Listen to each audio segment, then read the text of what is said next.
ዜና መጽሔት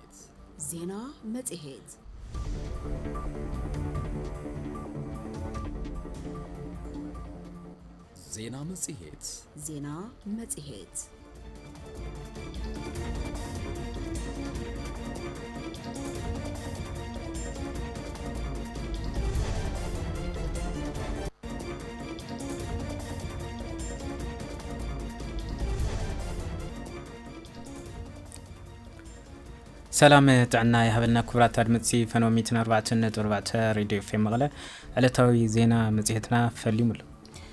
زينا مزيتنا حضرت زيناتات بزرزر النعربم إلون زيناتات وضعي سبورتن بيزنسن زكاتة يكخون فلما قنا كندي نتوتا زينا خنس معكم علم لخا معلتي دك أنستيو أنت نخبر تساتفو كل مدايو تتقامنتن صوتاو معرنتن دك أنستيو بمرقاز كخوني قبايلو بيرو قداي دك أنستيو تقراي قداي محكام جاغانو قدعات أكال تقادلتن مملاس تمزابلتن تقراي وانين كلو أب وشتن دقن زنبر تقراو أيو كبلو أب أكايد سراح بيت مازاقجا كفلكة ما قدامي ويانا أيت فسا حدش قليتهم هذا محدرة مريت زروي تقامات مفتحن ديجيتالوي أسرار حنا متقامني سرح كم زلو بيت صحفات مريت معدنن وردا قرعلتا قليزو كاب زيناتات وصادما أب إيران دحريتي متكعتي أب زنبرا قداموت كلتا معلتات راح أستات 100 حسابات كاب تهران كم زوزو تحبيرو نايزولن كالوتن زيناتات ناوخم كنبصحينا نابا حصر زيناتات كنسقر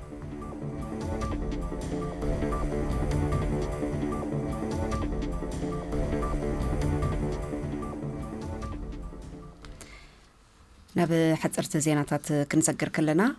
KFW بزمدبو بجت داغمه هنصتن حدثاتن ان تغبرلو زركب قدب مايدمو بركي افصاصمو نمغمغام عدت تساليتو أبا قدم ما يدوم زلوا مبخان ماي بمتراف باقواو نابا تتقمتين مبزاح تحساب زقبرا لعلتي 9 مليون بر بجت بممدابة سراحتي هنصات نخسراح بستتحزلو قزا سليدا مسارات أبا ورح تحساس خلتشن عاسو شمونتنا متمرت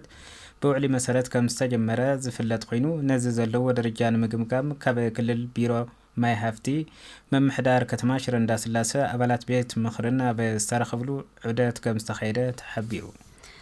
أبتعدت ترخيبهم مبرز هابو أيت تغلب برحان قبر حنس إنجنر درار تسقاي كم زغلطو كابت قدب ناب كتما انكمت عبي ناي ماي بخنت كم زنبران حزقن نتي متصاري ماي داق مهنصتن حدثاتن تغيرلو اتي كاب قدب كمت زغبو ماي ناب كتما ملؤ بملؤ كبصح كاب ورحي تحساس كلتاشن 18 عامة مرات جميرو الناس سالت أيو عب وشت حد عامة دما سرحتو تتقللو ملؤ بملؤ كم زازم يوم أرديهم زلو مخت الحلافي بيرو ماي هافتي تقراي أيت سناي كحسا ات لما عن تساليت زول عدتن قامن ات داق مهنصتن حدثاتن قدم ما يدمو بتستت حزول بجتن قزان مسارات يسرح مهلاون مغنزاب زغودلو سرحت دما كابزي تبغيسخا بستت حزول قزا بزريتن سلطينن كسرحن مس مداركتا كالات تحقاقيزكا مفتحن مقماتن كم زخنن از بروجيكت بتستت لملو مسارات نخفصم أدلاي دقفن كتتلن كم زدلي حبيرهم حلف بيت صحفات قلقالوت ماي كتما شرن داس اللاسة اي تتشال حدقو كم زقلزو ودما قدم كبل كافتي قدب تجميرونا بكتما زفرز نبرا ماي بسكند 4 شوعاتن لتر ناب 5 لتر كعبت حساب تغيرو يسرح كم زلون هارديهم KFW استبحالة زي من صوت سكال بزمدبو لعلة 9 مليون بر بجت وعل تأثيرو كاب ورحي تحساس كلتشن 18 عام تمرت جميرو يسرح كم زلون بزي مسارة دما اتي زباخن زنبرا ماي بأقبابو ناب كتمانا كبتصح كم زحقزن نزي بأوانو نخزازم كم تكال عدلاي دقفن كتترن كم زقبر زحبرو ايت تشال يغننبر ازمالت ملو بملو شفان مستماي كتمانا قن يفتح مالت كم زي كونن قليتهم ما انت نزي زلو شقر مليو نمغراف توسختي قدبن قدا قدن ماي كم زلو مزنعتي بسمويا كم استخايدن زي ملكتو خلو نزيناي كزال زقم السماي كتماشرن داس اللاسن مفتاح ربرب كقبر صاوعي تغريبو ملو تساتفتي تعدتن قمقامن بوغنم اتزلو ناي ماي تساقمن مغراف كلو تدقاقيفو بتخرات كسرحن بفلاي اب ماي متصاري زلو خنتات هنصت توسختي تانكرات كم زدلي نابتي قدب زوسد منقدي اب مسقال كم زوبا مرداء كقبرلون كسرحلون بيرو ماي هافتي اون مستي ተመዛባላይ ዞባ ምዕራብ በዝሒ ምህላው ተኣሳሲሩ ንከተማ ሽረ እንዳስላሰ ትኩረት ተዋሂቦ ንክስራሕን ኣተሓሳሲቦም ክብል ርክብን ሓበሬታን ከተማ ሽረ እንዳስላሰ እዩ ጸብጺቡ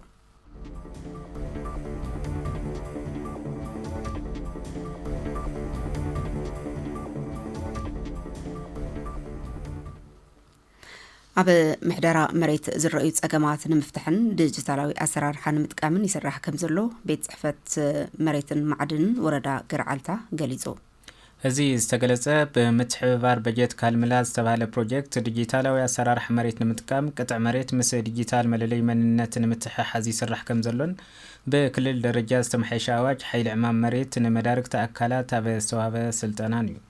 ሓላፊ ቤት ጽሕፈት መሬትን ማዕድንን ወረዳ ገርዓልታ ኣይተ ገብረ መስቀል ወልደ ገብርኤል ከም ዝበልዎ እዚ ሓይሊ ዕማም ኣብ ውራእ መሬትን ዘይሕጋዊ ህንጸትን ማለት እውን ኣብ ዙርያ መሬት ዝረኣዩ ዘይሕጋዊ ስራሕቲ ከይስርሑ ዝከላኸልን እንተተሰሪሖም ድማ ብሕግን ኣዋጅን መሰረት ናብ ተሓታታይነት ክሰግሩን ፍርዲ ክረኽቡን ዝገብር ከም ዝኾነ ገሊጾም ብተወሳኺ ድማ ሓደ ኣካል ዘይሕጋዊ ህንጸት ሃኒጹ ምፍራስ እንተኣብዩ እቲ ዘይሕጋዊ ህንጸት ብሓይሊ ዕማም ክፈርስ ብምግባር ናይ መዓልታዊ ሰራሕተኛ ወጻኢ ከም ዝሽፍን እውን ኣይተ ገብረ መስቀል ወሲኾም ገሊጾም እዮም ብምቕጻል ዋና መሓዳሪ ወረዳ ገርዓልታ ኣይተ ወላ ኣብርሃ ገብረ መድህን ከም ዝበልዎ ኣብዚ ሕዚ እዋን ጠንቂ ሰናይ ምምሕዳር እናኾነ ዝመጽእ ዘሎ ውራእ መሬትን ዘይሕጋዊ ህንጸትን ንምቁፅጻር ተጣይሹ ዘሎ ሓይሊ ዕማም መጀመርያ ንባዕሉ ካብቲ ውራእ ነፃ ክኸውን ከም ዘሎ ሓቢሮም ካብዚ ብምብጋስ ግልጽን ፍትሓውን ብዝኾነ ኣካይዳ ጽንዓትን ቁፅጽርን ብምግባር ዝተወረረ መሬት ህዝብን መሬት መንግስትን ንምምላስ ብዕቱብ ክሰርሕ ከም ዝግባእ ኣተሓሳሲቦም ኣብቲ ስልጠና ዝተሳተፉ መዳርግቲ ኣካላት ብወገኖም ኣብ ወረዳን ጣብያን ተጣይሹ ዘሎ ሓይሊ ዕማም እዋናውን ወሳንን ከም ዝኾነ ድሕሪ ምግላጽ ኣብ ተግባራውነቱ መሽርራፍ ከየጋጥም ተማሕጺሎም ክብል ሓበሬታን ርክብን ወረዳ ገርዓልታ እዩ ዝጸብጸበ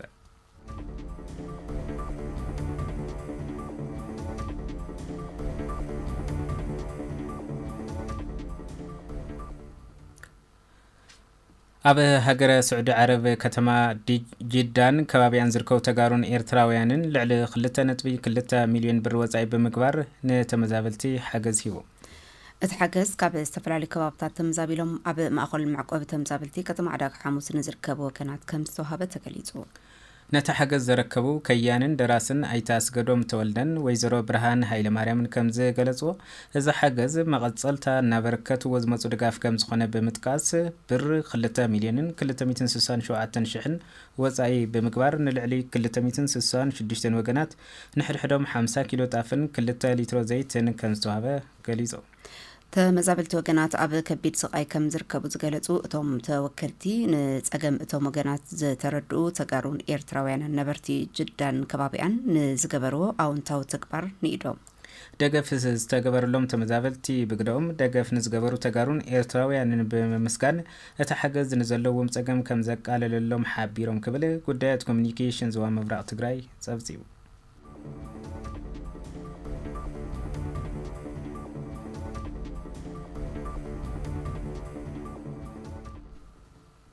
እዚ 104.4 ሬድዮ ኤፍኤም መቐለ እዩ ዜና መጽሔትን ዓጸሉ ዝርከብ ብዝርዝር ናብ እናቕርቦም ዜናታት ክንሰግር ቅያን ጅግነትን ንጉሰ ነገስት ኢትዮጵያ ሃፀይ ዮሐንስ ራብዓይ ብምስናድ ኣብዚ ሕዚ እዋን ዘጋጥሙና ዘለው ጸገማት ክንፈትሕ ይግባእ ክብላ ምክትል ሓላፊት ቢሮ ባህልን ቱሪዝምን ትግራይ ወይዘሮ ዘነቡ ሓልፎም ሓቢረን ወይዘሮ ዘነቡ ነዝበላ አከባብራ መበል 137 ዓመት ዝኽሪ መስዋዕቲ ንጉሰ ነገስት ዘኢትዮጵያ ሃፀይ ዮሐንስ ራብዓይ መሰረት ብምግባር ምስ መዳርግቲ አካላት ንመራኸብቲ ሓፋሽ ኣብ ዝሃብዎ መግለጽ ተረኺበን ኣብ ዘሕለፎ መልእኽቲ እዩ መሳርሕትና ቢንያም ሃይላይ ዝርዝሩ ከቕርቦ እዩ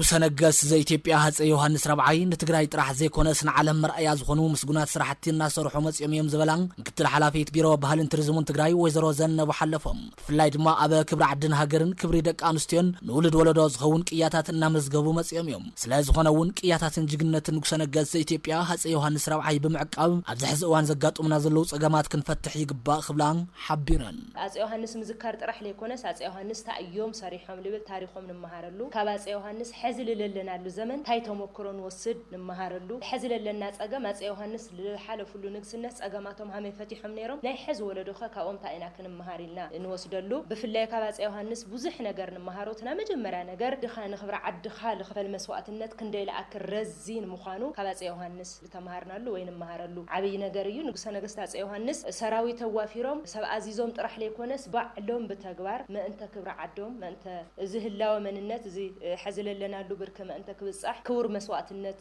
ለኸፈሉ ጀግና ቅዱስ አቦ ንጉስ እዮም ስለዚህ ካብዞም ንጉስ እዚኦም ንክብረ ዓዲ ክብረ ዓዲ ማለት ታይ ማለት ክብረ ዓዲ ልገልጽሉ ኽያዶታት ወነሉ ዓዲ ኻስ በዓልት ገዛ ኻያ ሰበይት ኻያ እነኻ እያ ጓል ኻያ ኢሎም ለተዓዲ በሃመይ ሃም ልገልጽዋ ክብረ ጓላንሽቴት ውን ልገልጹ እነዚኦም መዘከርታ ለኾኑ ብዙሓት ናይ ብራና መጻሕፍት ድዮም መሳቀል ድዮም ዓበይቲ ቅርስታት አለው ኣብቲ መግለጺ ዝተረኸቡ ምክትላ ቦምበር ማሕበረ ምትሕጋዝ አጽ ዮሐንስ ረብዓይ ተንቤን ማይ በሓ መምህርት ወለ መድህን ወላይ ብግድኦም ታሪኽን ጅግንነትን አቦና ክሳብ ሕዝብ ዝግባይ ተዘከረን ነይሩ ምስበሉ ካብ ዝሕዚ እዋን ግና ውልቃ አካላትን ትካላትን ጥራሕ ዘይኮንስ ኩሉ ፈታውን አኽባርን አጽ ዮሐንስ ረብዓይ ካብ ዕለት 19 ለካቲት ጀሚሩ ክሳብ ዕለት 2 መጋቢት ካብ ትውልድ ቦታኦም ማይ በሓ ጀሚሩ ክሳብ ከተማ መቕላብ ዝኽበር በብክሪ ዕለት መስዋዕቶም ክርከብ ብኽብሪ ንዕድም ኢሎም አጽ ዮሐንስ ኣብቲ ተወልዱ ቦታኦም እስካብ ሕዚ አይፍለጥ ነይሩ ብሓቂ ታሕበ ጀሚርኩም ግን ምንምኳ ደረስቲ ሆኑ ሚድያታት ብልተፋለ በዓቅሙ ተባልኩም ካሕበ ጀሚሩ ግን አክፊሕኻ ረፊሕኻ አጽብቅካ አጥዕምካ መላእ ኢትዮጵያ ጥራሕ ኸይሆነስ ትግራይ ኸይሆነስ መላእ ዓለምን ክፈልጦምን ክዝክሮምን ሓድግታቶምን ትውፊታቶምን ከላዓል ጽሕፍ ክንስንድ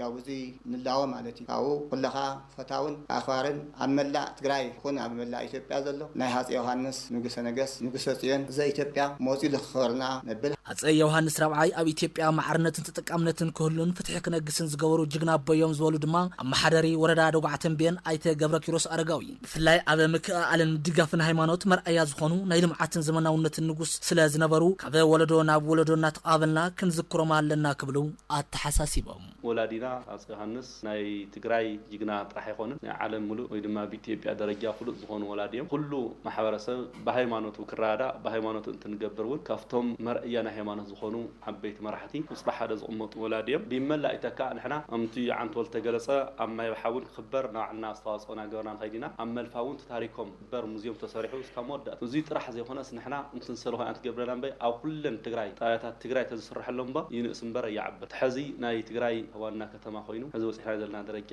መቐለ እውን ናይ መጀመርያ መቐለ ኮይኑ ክኽተም ኣስተዋጽኦ ዝገበሩ ወይ ድማ ዝመስረቱ ኣቦ እዮም ብዙሕ ታሪክ ብዙሕ ቅርሲ ዘለዎም ወላዲ እዮም አቦ እምበር ማሕበር ደረስቲ ትግራይ አይታህሊ ሓድጉ ከም ዝበልዎ እውን ዝኽሪ ንጉሰ ነገስት ዘኢትዮጵያ ሃፄ ዮሐንስ ረብዓይ ከመ ማሕበር ብዝተኻለና ዘከርና እኳ እንተመጻና ከም ታሪኽን ቅያን ዝዓዲ ዘበርከትዎን መጠን ግን ክስርሕሎም ኣይጸንሐን ስለዝኾነ እውን እዞም ወገን ዓድን ህዝብን ዝኾኑ ጅግና መርአያ ትውልዲ ስለዝኾኑ መዳርክቲ ኣካላትን ሕብረተሰብን ኣብ ምስናድን ምዝንታውን ታሪኾም ብዕቱ ክሰርሐሉ ይግባእ ክብሉ ገሊጾም ብፍላይ ማሕበርና ንዝሓለፉ 13 ዓመታት እዩ ዝኽሪ ሃፄ ዮሐንስ እናዘከረ መጽዩ ንዝክሮ ቦታ ቤተ መንግስቶም እዩ ኣብ ዝሓለፉ ናይ 13 ዓመት ጉዕዘና ጽቡቕ ኣይነበረን ማለት መንግስቲ ትግራይ እውን ሓጋዛይ ኣይነበረን ዞባ መቐለ እውን ሓጋዛይ ኣይነበረን ስለዚ ብጣዕሚ ከቢድ እዩ ዞም ሃርበኛ እዚኦም ምእንተ ለኣላውነት ምእንተ ሃገር ምእንተ ህዝቢ ብዙሕ ታሪክ ዝሰርሑ እዮም ኣብ ዝተወሰኑ ዓመታት እኳ 8 ወራራት ጥራሕ መኪቶም እዮም ኣመዋእሎም ማለት ምስ ድርቡሽስ ምስ ጣልያንስ ምስ እንግሊዝስ ምስ ግብፅስ ማለት እዩ ስለዚ እዞም ወገን ህዝቢ እዞም ወገን ሃገር ብዝግብኦም ደረጃ ክዝከሩን ክዝንተውን እሞ ድማ ወለዶታት ብሞዴል ስለልህነሱ ኮሞዴል ኮይኖም ወለዶታት ክቀባበልዎም እናተገበኦም እቱ እስካብ ሕዚ ዝነበረ ዝኽሪ ብጣዕሚ ዝዝሓለ እዩ ብጣዕሚ ዝሕትሉ እዩ ኣብዚ ቀረባ እዋን ባህልን ቱሪዝምን ትግራይ መንግስቲ ትግራይ እውን እናተጎተተ ይመጽእ ኣሎ ዞባ መቐለ እውን እናተጎተተ ይመጽእ ኣሎ ንዝያድ ናቆት ኣለና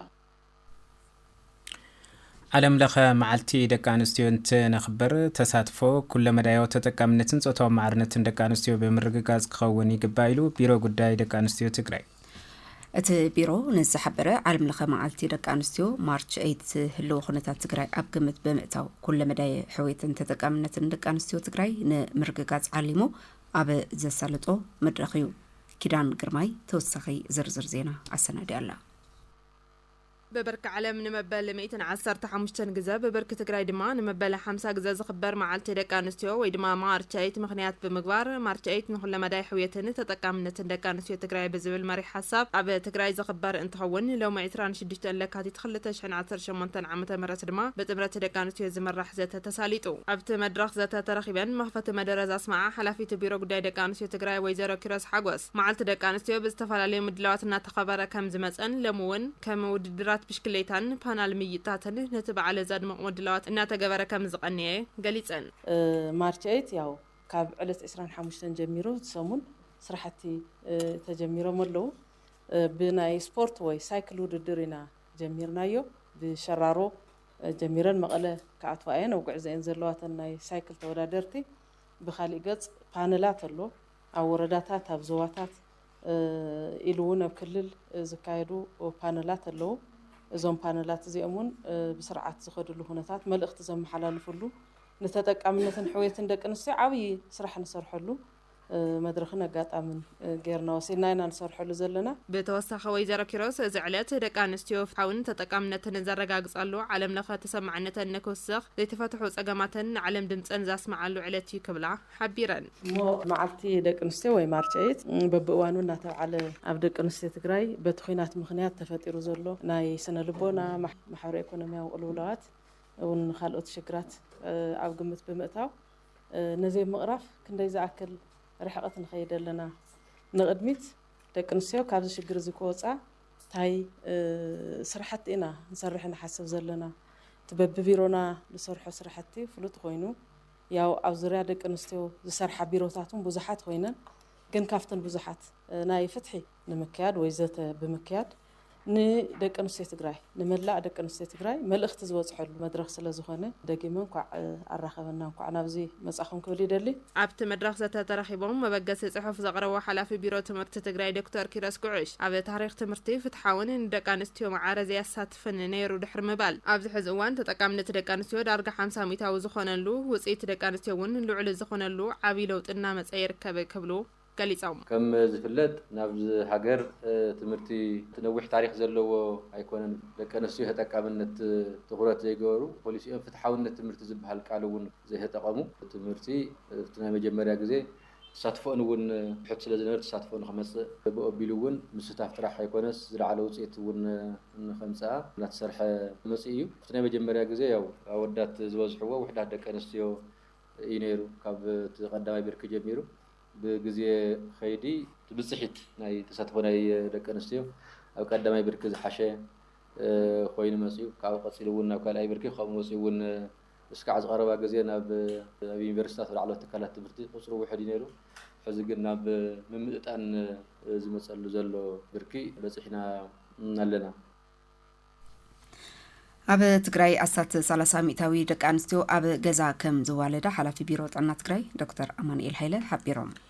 ዶክተር አማኑኤል ነዝበሉ በብርክ ዓለም ንመበል 115 ግዜ በብርክ ትግራይ ድማ ንመበል 50 ግዜ ዝኽበር መዓልቲ ደቂ ኣንስትዮ ማርኬት መሰረት ብምግባር ኣብ ዝተዳለወ መድረኽ ዘተተረኺቦም መጽናዕታዊ ጽሑፍ ኣብ ዘቕረብሉ እዩ መሳርሕትና ሚር ደሞዝ ተወሰኸሎ ቅድሚ ኩናት ኣብ ትግራይ ሞት ኣዴታት ናብ እዚ ተሓተ ብርኪ ወሪዶ መንባሩን ድሕሪ ጽንተታዊ ኩናት ድማ በኣንጻሩ ኣብ ሞት ኣዴታትን ህፃናትን ተራእዩ ዝነበረ ርኡይ ዝኾነ ለውጢ ንድሕሪት ብምምላሱ ሓላፊ ቢሮ ጥዕና ትግራይ ዶክተር አማኑኤል ሃይለ ሓቢሮም ሞት ኣዴታት ቅድሚ ኩናት ዝነበረ ናይ ሞዳእታ ቁጽሪ ካብ 100,000 ብህይወት ዝወለዱ ህፃውንቲ 186 ኣዴታት ህይወተን ይሓልፍ ነይሩ ተቁጽሪ እሱ ጽቡቕ ናመፀ ነይሩ ዳርጋ ኣብ ዝሓለፈ 27 ዓመታትስ ካብ ዝኸፍአ ቁጽሪ ካብ 870 አንገለን ከባቢ ናወረደ መጽ እንግዲህ ና 176 ካብ 100,000 በህይወት ዞል አብሶሉት ነምበር አይኮነን ተወጽሪ 176 ሞይተ ማለት አይኮነን ካብ 100,000 በህይወት ዞል ለድቆልዑ ተሰብሳብ ዝስራሕ ለዚ መጽናዕት ክነጽንዕ ተለና እንታይ ኮይኑ ይተረኺቡ 840 ካብ 100,000 በህይወት ዞል ለድቆልዑ እዚ ማለት ዳርጋ ጥቃጥቃ 5 ዕጽፊ ሙሳኺና አሪና ናይ ህፃናት እውን ቆም ሕንጠያት ተሕቲ 1 ዓመት ተሕቲ 5 ዓመት ዘለው ህፃውንቱን ሓቢሩ ከም ዝወሰኸ እዚ ኣብ ዓለም ለኻዊ ናይ ሕትመት ውጽኢታት እውን ንኽሕተም ጌርና ኢና عبي تقبلنته ونرخيو الساخريات اللوس حتى زلعل أي نبرة بخالي مدايون أبلع الحزب تجري بزح قفعي أجمعت وننتهي مخانون مرأيين يروما عب وانت انت توكينات عديتات أخل قلقالوت كتتل كرما وليدن دحر وليدن كرخبا بزي مخالنن بسنكي أتقام حرسنت أنسن حمام فيستولا عب تجري كرمي إسرا عمتات ناب زنبرو مملاسو زعبرو دكتور أمانيل بحفشة بسنكي أنسن حرسن زي صعبو حمامات بفولي تغرد بمكبار بنتسا حكمنا كرخبا كم استقبره قليتهم بسنكي إنسان حرسن أبتجم زود غازبن بتلمدو فيستولا نولو بزح عينت فيستولا لوجن مس حرسة تحيزو زمت أوبستريك فيستولا زبحلون درجة قدم عسر عمت ناب نريو زنبرنا وليد أبجزا بزجبر اللوان زنبر عينت بتعميز تحلالخه عبيس أجم زرائي لو زنبر خونتات تمليسو تراغيب أونا هلنا ون زنا عنايو نالبات كد مخيناتهم بزح تخرات زي هابنايو ماي مهسن قلوات زبحل ويم مورد توش تزلو مهسن هسن زعابيلوس بسن كتدقاقا مولاد ناي مغب حصرات كاغاطم تلون تخشكم وزخل طنجا سلازي لحلح مستزلو خبيد مايك تمص مللاس عبي صعرتاتو ماصن يوت نادارغا خم كعشو وينو سمونغو غرك خدا زي خلالو نا تفحفح يلحص انفكشن يفتر زون مزسكف بشحات زقصرا دقنستيو خم زنارا خاواتن وشت دما بميتታት زقصرا دارغا ولا بهيوت يحلو اغن الله اختبلنون طعم زخبد كنتات ينيرو زون بمصنعتنا عالم بمفلات حكمناون زرخوالو طرحو أبقربنا بزلوت عنا تكال بمخات يقلقلا غيرنا هنا كابزي بتوسخي أبز حزوان 300 مئتاو زغونا أديتات أب جزا كم زولدان أب وانت انسدما 4 جزا كتتل زقبرا ناب سوسان كلتان مئتاوي مبسحان زقلتو دكتور أمانيل أب كيدي حدشتي ممرحتات متأتتاو من نبسوت أديتات شمون تجزا كتتل كجبرا كم زلونن تنسي أب زحزالو واندما أب وشتي 3 ورحي بسوميات عنا كتتل كجبرلن كم زقبان ازقن أب تجري 10 مئتاو دق أنستيو طرحين شمون تجزا كتتل زقبرا كبلو قليصوم حزب زلنا تصابون مخيناتنا بزنبرنا يقصر مونغوس سان شوعتن 7 مئتاوي بصحلو حزون انت خونا ግን 30 مئتاو زخوناس اب ገዛን ይወልዳሉ ማለት እዚ ማለት ድማ ትርጉሙ እንታይ ማለት ከም ዝኾነ ኩልኩም ትርድው ይኹም ኣብ ጥንስዋን ኩለን ኤችአይቪ ምርመራ ክረኽባ ይግበረሉ እዚ ዓብይ ረብሓ እዩ ዘለዎ ንባዕለን እውን ድሕርቲ ሕማም ተተረኺቦን ክሕከማ ህይወተን ክድሕን ንውላደን ድማ ካብ ኤችአይቪ ነፃ ኮይኑ ክሕከም ማኑ ክነብር ይግበር እዩ እዚ ከምዚ ንክኸውን ተቆፅሪ ስኢሉ ብባዕሉ ኣይተመሓየሸን እሙር ጥዕና ውዳበ ናይ ማሕበረሰብ ጀሚሩ ብዙሓት ስራሕትታት ተሰሪሖም እዮም ጉዳይ ምሕካም ጀጋን ጉዳት አካል ተጋደልትን መምላስ ተመዛበልትን ትግራይ ዋኒን ኩሉ አበ ውሽጥን ደገን ዝነበር ትግራዋይ እዩ ክብሉ መካይድ ስራሕ ቤት ማዘጋጃ ክፍለ ከተማ ቀዳማይ ወያነ ኣይተፈሳህ ሓዱሽ ገሊጾም بتوسخي بمسارة زوت أدنبي ممرح أتوت متأخبي جزاء ممحدار تجري عوت كخون أتي زوت جنزبون عب معلوكو الجبو كتتر كجبرلو يجبا كبلو دما أيتفسها جليس أمالو جبرو حد دانيال توسخي زرزر زينا السناديولو بمسره زوص ممرحي اتوت متاخخبي غزياو محدار تግራይ ንመሐከሚ ጀጋኑ ጉዳት አካልን መመለሲ ተማዛበልት ወገናትናን ተግባራውነቱ ዕውትን ክኸውንን አበ ውሽጥን ደገን ዝነብር ትግራይን ፈታው ትግራይን ሓደ ኮይኑ ክረባረብን ፍላይ ድማ አበ ከቢድ ስቃይ ዘሎ ጀጋኑ ጉዳትን ተማዛበልት ወገናትናን በቅልጥፍ ክንበጽሐሎምን ካብቲ ዘሎ ወጸገም ክነድሕኖምን ተዋዲድና ክንሰርሕ ይግባእ ክብሉ ዋና ካያድ ስራሕ ቤት መዘጋጃ ክፍለ ከተማ ቀዳማይ ወያነ ኣይተፍሳህ ሓድሽ ሓቢሮም ጉዳይ ጉዳት ተጋደልትን ናይ ተማዛበልት ጉዳይን ጉዳይ ኩሉ ትግራዋይ አው ትግራይ ያሉ ካብ ትግራይ ወጻይ ያሉ ጉዳይ ኩሉ ትግራይ ፈታው ትግራይ ነይቲ ጉዳይ ካው በመብቃት እንደገና ንሕናውን ከም ቤት መዘጋጃ ዓባናነት እቲ ጉዳይ እዚ ደንብ እዚ ካብ ዝወጽ ደንብ 33 ዝባር 2018 ከምውን ተመምርሕውን ተኣሳሲሩ ከም ትካል ብዝርዝር ሪኢና ሙሉእ ምርድዳእ ጌርና መጀመርያ ከም ማኔጅመንት ሪኢና ከም ማኔጅመንት ጽቡቕ ምርድዳእ ኳዳት ይንእስተ ዘይኮይኑ በአካል ኸይዶፍት ቦታ ንዝረአየ ሰብ ይኹን ዝተፈላለዩ መንገዲ ንዝካታተል ሰብ እዚ ውሳነ እዚ ብጣዕሚ ንእሽተን ውሳነ ጸገም ሕድሕድ ገዛለ ኮይኑ ግን ካብኡ ዝገድ ጸገም ስለ ዘይኮነ ብዝብል ሙሉእ ምርድዳእ ገይሩ ካብ ሓሊፉ ተጠቕላላ ሰራሕተኛ ብዘይ ምንም ዕንቃፍ በቲ ደንቢ መምርሕን ዝብሎ ጥራሕ ዘይኮነ እስካሁን ላዕሉ ማእኸል ገይሩ ሙሉእ ብሙሉእ ወሲኑ ካብ የካቲት ወርሒ ታትግብኦ ታህልኑ ዝኣመንላ መበገሲ ታ ደንብን መምርሕን ገይሩ ግን ድማ ካብኡ ላዕሊ ህልንኡ ዝእዝዞ መሰረት ገይሩ ሙሉእ ወሲኑ ካብ የካቲት ወርሒ ጀሚሩ ተግባራዊ ስራሕ ጀሚሩ እዩ ማለት እዩ ህልው ኩነታት ትግራይ አበ ከቢድ ጸገም ኣሎ ዝበሉ ኣይተፍሳ ይኹን እምበር አበ ዝኸበደ ስቃይን መከራን ዝርከቡ ውጋኣትን ተመዛበልቲ ወገናትና ንምድሓን ዝከኣለ ኩሉ መንግስትን ህዝብን አበ ሓደ ረቢቡ ነቲ ዕማም ዕውት ክገብሮን እቲ ዝተኣከበ ገንዘቡን አበ ማዕልኡ ክውዕል ግቡእ ክትትል ክግበረሉን ይግባእ ክብሉ ኣይተፍሳ ወሲኾም ገሊጾም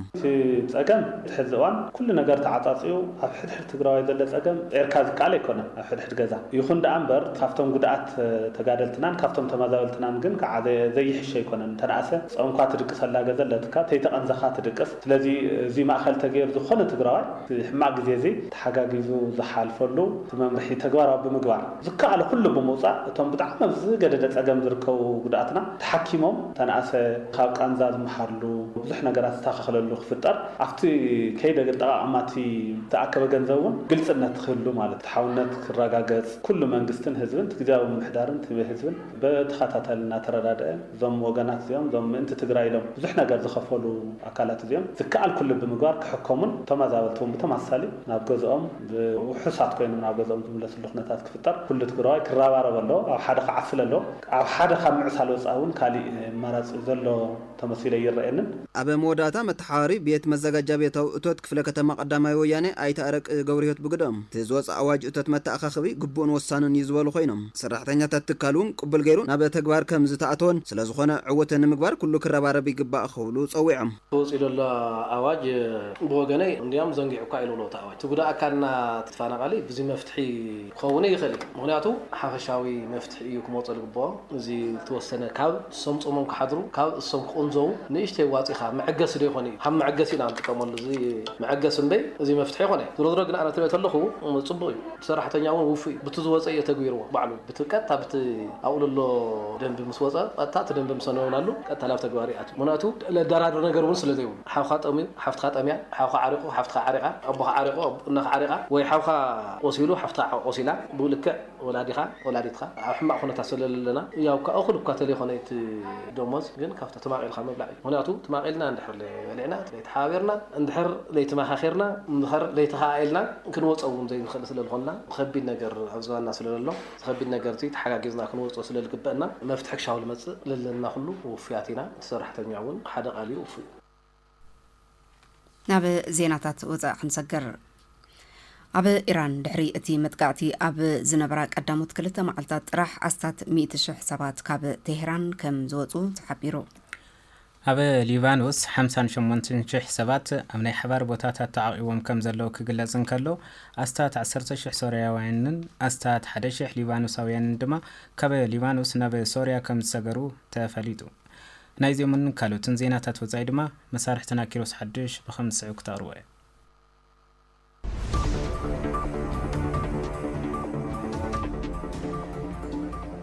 يمسكن مس زيناتات وصا زعلت كيروس حدش حبيركم كتصنحيه فلمانا بزحرنا يزيناتات وصاي كبلكم ايران ابل على اسرائيل حدش متقعتي مسائل اب تجمرلو زل اوان سنه امريكا ان وتدراو حيل ترامب نادغفه كم زلو تغليصلو اتكينات اب ماخلاي مبراق نشاد شاي معلت قصيلو كم زلن امريكا اسرائيل متقعتاتهم اب على ايران اب زحيلو تهران بوغنا حدش متقعتي مسائل ناب اسرائيل كم زكايدت تفليطو سنه امريكا دونالد ترامب بزي فقاد كونغرس አንጻር ኢራን ወታደራዊ ስጉምታት ከይወስድ ንስተዋሃበ ውሳነ 47 ካብ 53 ድምጽታት በመሃብ ነጽግወሉ ባይቱ አሜሪካ ሰኔት ፕሬዚደንት ዶናልድ ትራምፕ አበል ልዕሊ ኢራን ብዘይ ፍቃድ ኮንግረስ ተወሳኺ መጥቃዕትታት ከይፍጽም ትማሊ ንስተዋሃበ ናይ ትእዛዝ ውሳነ ብምንጻግ ክቀጽሎ ዘኽእል 47 ካብ 53 ድምጽ ይህወሉ አባላት ሰልፊ ዲሞክራሲ ምስ ሓደ አባል ሪፐብሊካውያን በመኻን ነቲ ወታደራዊ ስጉምት ክቃመውን ከለው ዳርጋ ሁሉም ሪፐብሊካውያን ግን ደግፎም እዮም ደገፍቲ ዲሞክራሲያውያን ትራምፕ بزي فقار كونغرس وتدراو سغمسات كيوسد نمعنقاف ينيرو از بريزيدنت داغماينا بسلطان كاب زمص ديموكراسيابيان اب بايتو سنيتن كاب شومونت وسانات وتدراو سرحيتات دو كبلو دمصي بملو از دما قدم حزي اب كونغرس كاب زقرب زلعله خوينو تمزغبو كم زلو دما بي بي سي حزو حبريتا يملاخت أب منجو إسرائيل إيران إلون أمريكا زكاية زلو كينات أب مأخلي مبرع رؤية سلوا يحدر كم زلو دما تجليت له أب ملا مأخلي مبرع زركب هاجرات ليبانوس إيران حبرات إمارات عرب حاويسو بزنكت كينات زور زلو حاسيا أنه سخي خيد كم زلو دما تعبير له أب أمريكا زمدبرو مع خنزينات تتابع سواء مسلات أب إيران تكينات كاب جمر أب زلو جزت راح العلي حدا الشح سلامي سبات كم زموتو موت بأمايت نايز أتصورو خالق سبات دما أب متصراي كم زركب ديلي مير حزوز وز حبريتا يملاخت حبرات هاجرات كينات إيران أب زوارو مزبال سبات يسعب كم زلو قليت له تكال سدتنياتات حبرات هاجرات UNHCR أب ملا ما خلي مبرا كينون زكاية زلو كينات بمحيالو بركة زبالة من مزبال هزبي كم زسعب دما تقليت له أب إيران دحرت متقعتي أب زنبرا قدامت خلتها معالتات أستات 100 حسابات كاب تهران كم زوتو تتكال حبير له أب ليبانوس كبابي 58 حسابات أبني حبار بوتات تعقيبهم كم زلو زقلت حبريتا أستات 10,000 سورياويان أستات 11,000 ليبانوسيويان كاب ليبانوس ناب سوريا كم استساغرو دما رويترز حزوز حبريتا يملاخت إيران ناب إسرائيل مسائلات تونتف كم زلا سراويت تهاجر عفليت له سراويت إسرائيل إيران ناب لومي أبزو جحليتي حيا لمسائلات كم زون تفت جليتا يخون بر بزعات مسائل زبطحو قدات استبحال نجار يلن إيجنس فرانس بريس نأقل قلت فتوز رديت نايت هاجر بمتقاس دما حبير له أب واشتغلت ساعات سلست استفلالي نايمت انقطع دولات استسمع قينو ريبورترات أجنس فرانس بريس دما أب يرساليم فنجراتات كم استسمعو حبيرهم له مسزي استتحاز خونتات برارات مأخلي مبرع انتاي كم زمسل دما كنرئي أب مأخلي مبرع دحرنا معالتات مقرات برارات داقم كم زجمر تحبير لهم منجست إنجليز نزيجاتاتو كاب أومان نخوت مستخاريا نفاريت تمال مشت براراتات كتكايت المحيزة كوانت نبرد سنكي زجات أما تكنيكاو قداي كتبرر خمزي خال الدمات حبير له بيت صحفت قدايات وطعت هاجر دمال له معلات براراتات كل كم تخيل أما لاخيت له جرمن هولندن خالقوت هاجرات أوروبا نزيجاتاتن كاب مأخلي مبرع كمل ساخيلنين من قد عير إماراتن إتحادن بوسن قطري أب دبي أقلقلوتي با زلوا خينن أب أهجراي معرفنا فرتي زايد دما وسن برارات تجمير كم زلو ميديا أبو دابي حبيرو له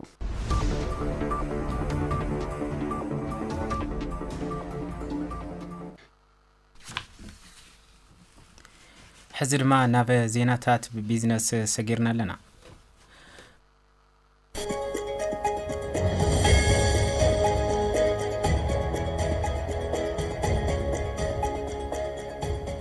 يا أني الليت أبصابات بيزنس زعلت حذا قريبا لخو فلا ما جنا نبتي فلا ما حابريتا كسجراكم من قد أير إثيوبيا بسنكي أبا ما أخلي مبرق ذكر زلوكينات مليونات نخص إن مخنيات كم زخون حبيرو أمريكان إسرائيلنا مس إيران ذكر زلوكينات سعيبو من قد أير إثيوبيا نبا عسرت هجرات ما أخلي مبرق برارات كم سرد حبرت تتكالب بسنكتي أبا ما أخلي مبرق ذكر زلوكينات أبا صمونك سكابا 103 مليون دولار أتاويس إن كم زلد ما حبيرو ونفس أمسرح نقدر قديات اتمن قد أير لما ياديكها اتين شدشة معلتات أنحك كينات ما أخلاي مراق قبل عليتي من قد أير لعلس الواكم زحدر زحبارون تخنو من قد أير إثيوبيا توقع استناعيتن نابا هجرات ما أخلاي مراق يقع عزكم زنبرانك المقينات ما أخلاي مراق بجمار دما اتمن قد أير معلتاوي سلست براراتات نابا دبي حادق دما نابا شارجة إمريت عرب يقع عزكم زنبر حبيرم اتي أبا معلتي سلست جزي نابا إسرائيل حادق دما لا أبو دابي قعزة سالت من قد أير حزي أبا معلتي كل سجزت راح ناب أومان توقع استعمال السكام زلنا بهذه مكنات دما بمأخلة جمجمة أبا معلتي عصرت حمشت براراتات نسر زلنا خلو حلاف نقدر قدات أتوكوبانيا BBC أبا ذهبوا مبرهز جلس أن تخون زي مالت دما أبا سمون دعلميتن حدا نيتوقع براراتات نخسر السكام زتجددا بزعبان عنا براراتات أملكتو خزارة من كل دما معلتاوي ناب نفس وقف معرفنا فرتي حدا برارا كم زنورا زجلس أن تخون بحفشة نيتوقع نيتعنتن براراتات أستات ميتسوساي براراتات كنسرت نقدد لنا زبلو تم حلافي أبتي زبا أبا سمون كابر حمشت شيح كسكا 5 توقع عستي كم زملالسن بمنصرتات انتر دما سفح قدات كم زسعبن حابرم بتخينات انت قصيلو تمن قد عير أبا سمون كاب توقع عستي أستات 103 مليون دولار كسئن مخانو زقلت أو تم حلافي كوم دما كاب أقلقلت أنا دما أستات 3 مليون دولار كنسئن خلينا زبل قمت كم زلوهم حابرم بمأخلة قمقام كاوزي مسمر كاب 103 كاب 137 مليون دولار ክንስእን ንኽእሊና ዝበሉ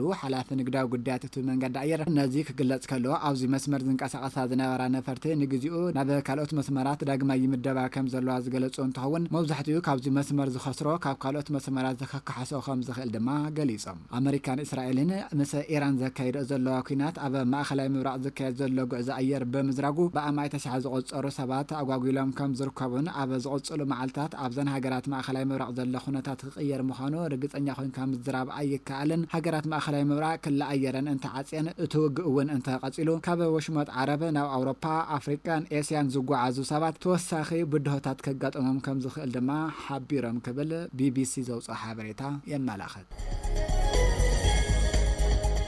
ዕለታዊ ሸርፎ ወጻኢ እንትንርኢ ድማ የኤስኤ ዶላር ብ152 ብርን 99 ሳንቲምን ተዓዲጉ ብ156 ብርን ባድ 5 ሳንቲምን ክሽወጥ ውዒል ኣሎ ፓውንድ ስተርሊንግ ብ203 ብርን 56 ሳንቲምን ተዓዲጉ ብ207 ብርን 63 ሳንቲምን ክሽወጥ ውዒል ኣሎ ዩሮ ብ181 ብርን 28 ሳንቲምን ተዓዲጉ ብ184 ብርን 91 ሳንቲምን ክሽወጥ ውዒል ኣሎ ስዊስ فرانك ب194 برن 86 سنتيمن تعديغو ب198 برن 76 سنتيمن كشوط ويللا كويت دينار ب492 برن 15 سنتيمن تعديغو ب502 برن بادو سنتيمن كشوط ويللا درهم ب41 برن 65 سنتيمن تعديغو ب42 برن 49 سنتيمن كشوط ويللا ريال سعودية ب4 برن 79 سنتيمن تعديغو ب41 برن 61 سنتيمن كشوط ويللا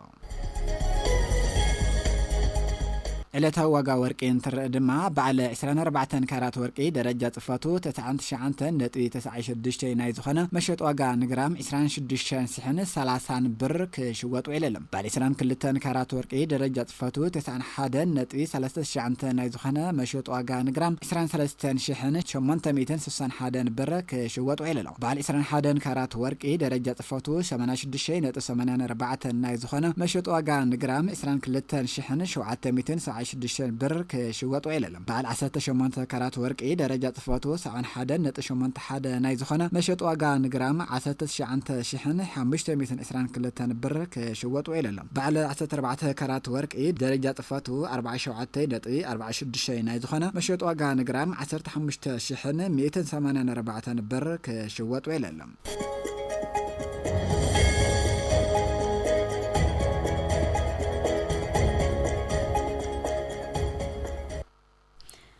بمسارحتنا برهان ولداي زقربا زيناتات بيزنس سمعنا تمليسنا علنا كبرات سمعتنا حزر معنا بصبصبات سبورت وش تعدن وزان مسارحتنا فيلمون كدو كم صعب كربايو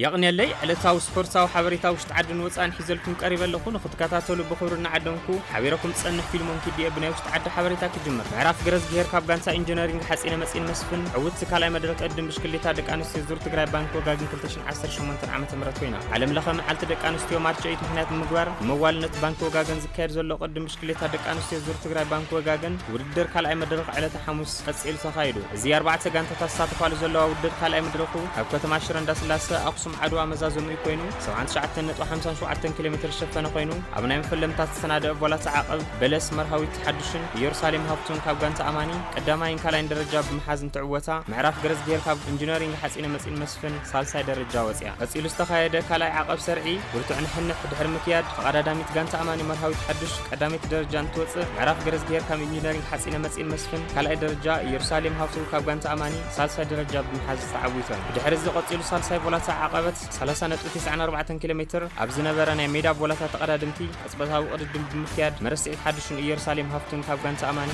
قدما ينكالين درجة انتحزا دانايت قرو تنسايا كم قلسوا عن درتا سالساي درجة بمحاز وددران زازمان أبمتو كتم أقسم استخايرة كلتنا ميدا بولتا تقدمت غانت أماني بهان فقادو حدقا مودا أقاتي مواي أبموداتا بستخايرة أثبتها وبولتا معرف غرز غير كاب انجينيرينغ حسين مسين مسفن قدامي تخوينا تعويتا مرهاوي تحدش كاب غانت أمانين عزيب كحساي كاب غانت ترانس إثيوبيا عندما ካልኣይን ሳልሳይን ደረጃ ሒዘን ተቀዳድምቲ ኣብ ካልኣይ መድረክ ዝተጓዓዘ ርሕቀት 79.52 ኪሎ ሜትር እንትኸውን ነቲ ርሕቀት ዝወሰደለን ሰዓት ድማ 2 ሰዓት 26 ደቂቃን 40 ሰከንድን ኮይኑ ብሰዓት 32.61 ኪሎ ሜትር ተጓዒዘን እዩ ብሓፈሻዊ ውፅኢት ብጫ ማልያን ዓቐበትን መርሃዊት ሓድሽ ካብ ጋንታ ኣማኒ ቀዳመይቲ ኮይና ትመርሕ ኣላ ብነጥቢ ቆጻል ማልያ ድማ መረስዒ ተሸብር ትመርሕ ኣላ ብጋንታ ኣማኒ ቀዳመይቲ ኮይና ትመርሕ ትራንስ ኢትዮጵያ ኢንጂነሪንግ ሓጺነ መጺን መስፍንን መቐለ ሰብዓ እንደርታን ድማ ብቀደም ሰዓብ ካብ ካልኣይ ክሳብ ራብዓይ ደረጃ ሒዘን ይርከባ ሳልሳይ መድረክ ቅድድም ብሽክሌታ ደቂ ኣንስትዮ ዙር ትግራይ ባንክ ወጋግን 2018 ዓ.ም መስመር ዓድዋ ዓብዪ ዓዲ 93.81 ኪሎ ሜትር ዝሽፍን ውድድር ብምትእንጋድ ይቕጽል እዩ ጽጌ ካሕሳይ ምስ ሓድሽ ጀርመናዊት ጋንታኣ ካኒየን ስራም ብምዃን ፈለማይ ውድድር ክተካይድ እያ ፍርያት ከተማ ዓዲ ጉደምን ጋንታ ብሽክሌታ ሓጺነ መጺን ኢንጂነሪንግ መስፍን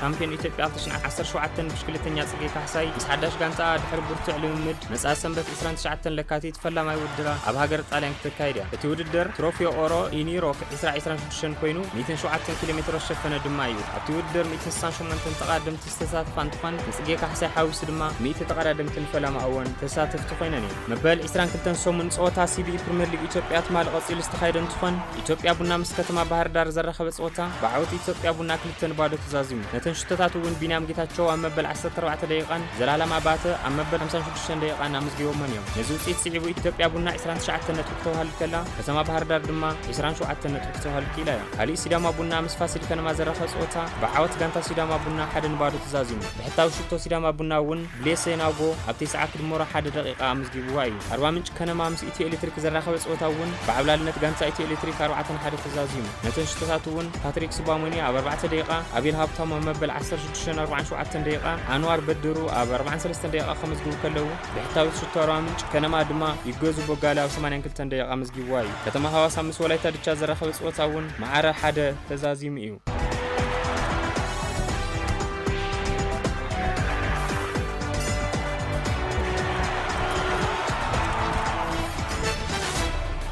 ኣብ ናይ ወጻኢ ሓበሬታ እንትንሰግር ድማ መበል 29 ሰሙን ጸወታ ፕሪምየር ሊግ እንግሊዝ ትማል ቀጺሉ ዝተኻየደ እንትኾን ጋንታ ማንቸስተር ሲቲ ኖቲንግሃም ፎረስት ኣጣናጊዳ ማዓረ 2-2 ተፈላለያ ነተን ሽቶታት እውን አንቶኒ ሲሞኒ ኣብ 31 ደቂቃን ሮድሪ ኣብ 62 ደቂቃን ናይ ሲቲ ሽቶ ከመስግብዎን ከለዉ ጊብስ ዋይት 56 ደቂቃን አንደርሰን ኣብ 76 ደቂቃን ናይ ኖቲንግሃም ፎረስት ሽቶ መስግቦምን እዩ ማንቸስተር ሲቲ ምስ ኣርሴናል ዘለዋ ጸቢብ ኣፈላላይ እዚ እውን ክትጥቀመሉ ይካኣለትን ነዚ ስዒቡ ማንቸስተር ሲቲ ብ60 ነጥቢ ኣብ ካልኣይ ደረጃ ክቕመጥ ከላ ኖቲንግሃም ፎረስት ብ28 ነጥቢ ኣብ 18 ደረጃ ተቐሚጣ እያ ካልእ መሪ ሕቲ ሊግ ዝኾነት ኣርሴናል ናብ ኣሜሪካን ኤክስፕረስ ኮሚኒቲ ስታድየም ተጓዒዛን ብራይተን ዝገጠመት እንትኾን ብብሕታዊት ሽቶ ብካያ ሳካ ክዕወቱ ክኢሎም እዮም ነዚ ዓወት ስዒቡ ጋንታ ኣርሴናል 67 ነጥቢ ካብ ሲቲ ዘለዋ ናይ ነጥቢ ኣፈላላይ ናብ 7 ክትዕብዮ ክኢላ እያ ናብ ቪላ ፓርክ ተጓዒዛ ንጋንታ ኣስቶን ቪላ ዝገጠመት ጋንታ ቸልሲ ድማ ብሰፊሕ ኣፈላላይ 4-1 ተዓዊታ ኣብቲ ጸወታ ጆ ፔድሮ ሃትሪክ ክሰርሕ ከሎ ዝተረፈት ሓንቲ ሽቶ ጋንታ ቸልሲ ድማ ኮል ፓልመር መስጊብዋ እዩ ናይ ኣስቶን ቪላ ካብ ስዕረት ዘየናገፈት ብሕታዊት ሽቶ ድማ ሉዊዝ ኣብ 2 ደቂቃ መስጊብዋ እዩ ነዚ ውጽኢት ስዒቡ ጋንታ ቸልሲ ብ48 ነጥቢ ኣብ 5 ደረጃ ክቕመጡ ከለዉ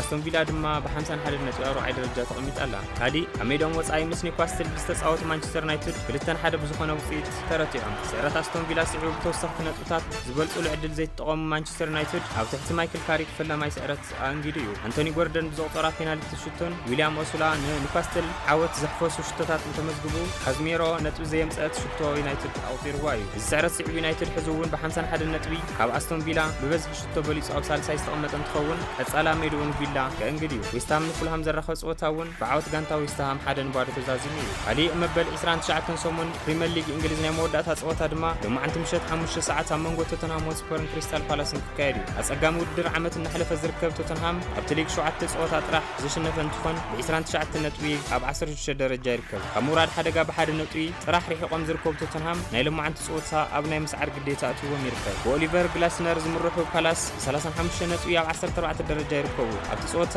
ቶተንሃም ቤርጊቫል ማዲሰን ቤንታንኩር ቅዱስ ሮሜሮ ድማ ብቕጽዓት ናይ ሎማዓንቲ ጸወታ ከምልጦም እዩ ፓላስ ድማ ኒኪታ ጀፈርሰን ሌማን ማቴታን ዘይስለፉ ተጻወትቲ እዮም ጋንታ ሪያል ሶሲዳድ ናብ ፍጻመ ኮፓ ዲላር ሓሊፎም ትማል ኣብ ዝተኻየደ ጸወታ ኮፓ ዲላር መልሲ ጸወታ ሪያል ሶሲዳድ ንኣትሌቲክ ቢልባኦ ዝገጠሙ እንትኾን 1-0 ብድምር 2-0 ብምዕዋት ናብ ፍጻመ ሓሊፎም ኣብ ፍጻመ ድማ ንጋንታ ኣትሌቲኮ ማድሪድ ዝገጥሙ ክኸውን እዩ ሎሚ ዝነበሩና ስፖርታዊ ሓበሬታ ዞም መስሉ ነይሮም ምክትታልኩም ካብ ልቢ የምስግን ሰላም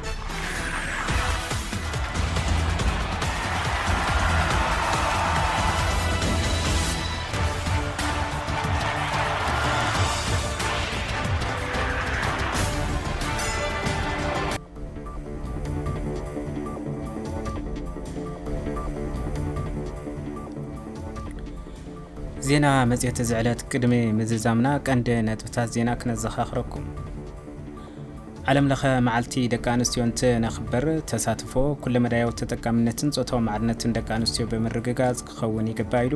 ቢሮ ጉዳይ ደቃንስቲዮ ትግራይ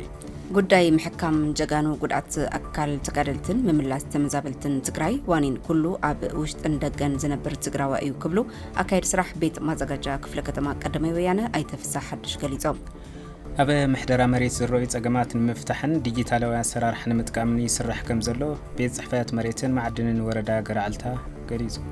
كاب زيناتات وزادما أب إيران دحري تي متقعتي أب زنبرا قدامت كلتهم عالتات رح أستاد 100 حسابات كاب تهران كم زوزو تحبيرو ناي زبلون كالوتن أب زينا متقيت حبيرناكم زانحنا كيران تسكاي ميري دموز بمراي تكنيك دما كاشاو تفرع بحدا نيرنا مس زترفو مدبات 104.4 راديو اف ام مقاله سنايت انحيت كون لكم تمنينا ببزلكم سنايكس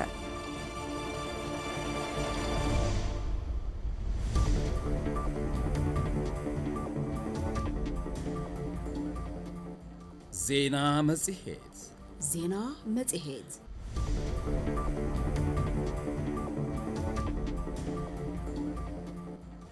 مزيهت زينا مزيهت